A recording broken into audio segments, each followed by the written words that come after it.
Evening folks, it's Tuesday the 20th of May. It's about 9:30. I'm just waiting for the evening rise to come on. And I've decided to swing a beaded nymph through here just because there's so much caddis activity. And we'll see if we can get a fish.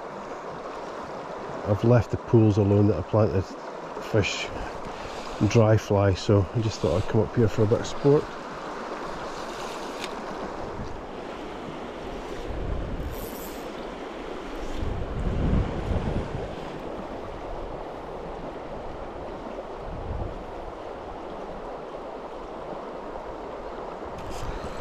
Oh. There we go. I'm just waiting for the evening rise to come on, and I just decided to put on a gold-ribbed hare's ear with a bead and swing it through these fast runs just to see if there was fish just waiting. There, look how fat that is. Lovely. So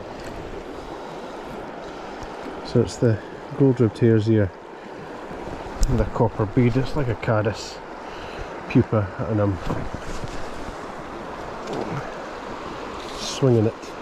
So I'm casting out at a slight angle downstream, mending up, giving it space to sink, and then letting the current take it, and as it goes tight it'll lift in the water like it's emerging, and hopefully that'll get a reaction from a trout. So mending it upstream, giving it space to sink, and then at some point you've got to let it swing and come up in the water. I'm keeping my rod tip high so that if there is a take, and they're often quite violent takes, that the rod and the length of line to the water will cushion that blow.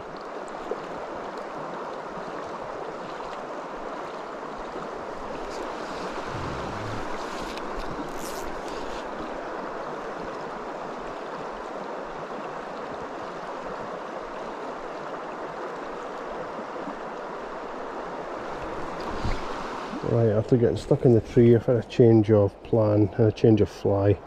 Instead of going deep, I'm going to go shallow. I'm going to put on quite a bushy tied partridge and orange and just pull it through the surface. It's bigger than I would normally fish. It's about a size 12, and the hackle's quite long. The body's quite bushy, but that can be taken for spinners and sedges and all sorts, so we'll see if they like that. I'm just fishing it on its own. I don't want to mess with the leader, so that I can just snip it off and put a dry fly on when the evening hatch starts. There's some fish down beside this second boulder. Hopefully I'll be able to reach it.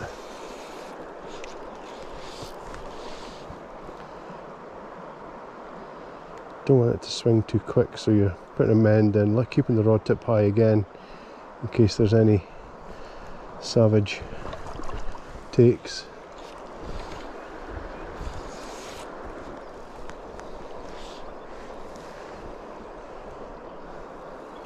Oh, there we go. As I say, the takes are pretty savage. It must have been just on the surface film. I've been watching that fish rising for a minute or two. Oh, it's a cracker.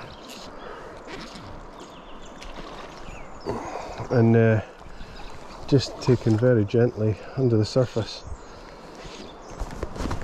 So that's why I changed from a fly on with a bead to get on the bottom to a smaller fly to get on under the surface. Oh, that's quite a deep hole. Right, what's we having you?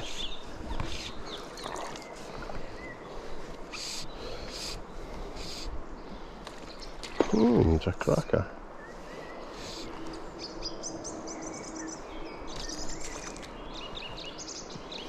There's lots of sunken trees and branches in here, so it's a bit of a a lottery. I can't see because of the reflection. It's quite a strong fish.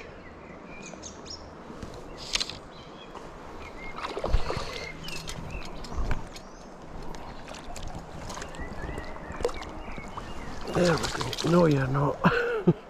Missed you. Oh, there's a tree right there. It's a great fish. It's about 3/4 of a pound.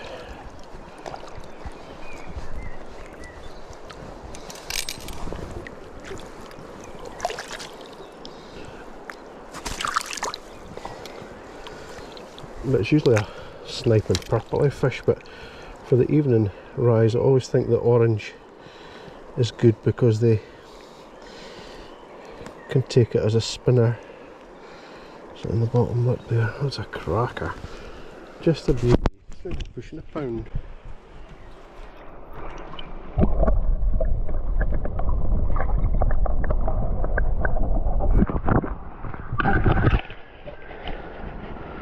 Right, I've put on a size 16 jingler type fly. It's got a good soft tackle so it can sit dry or it can fish wet, and I don't mind which way it fishes because it'll take fish both ways. So I'm going to fish it across and then let it come downstream, just feeding some line out.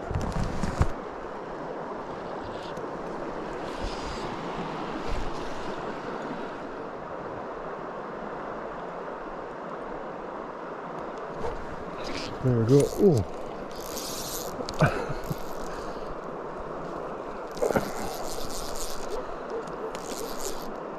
Quite acrobatic.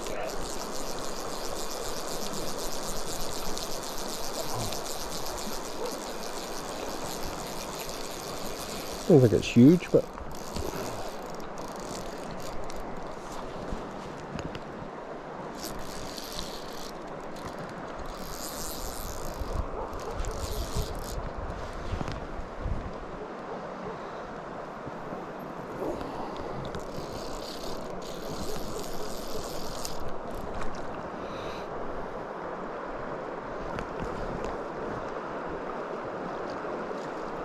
oh, it's a good fish.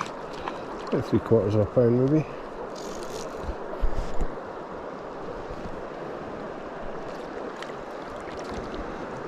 Oh no, half pound. No. 3/4 maybe. A good solid fish.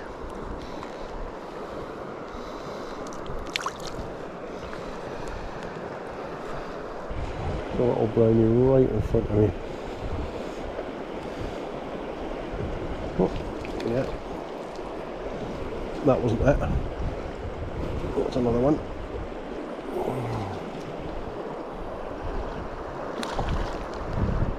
It's got a gorgeous yellow belly on it, so just as it came up to take it.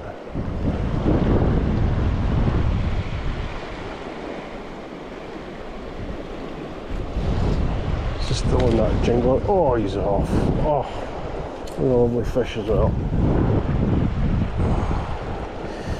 Maybe about 3/4 of a pound, as I say. This bit's quite. Oh, there's an otter or a mink. Oh, and there's fish splashing and jumping everywhere. I think that might be the end of it today. But those fish were just, yeah, I can see it down there watching me. It's an otter.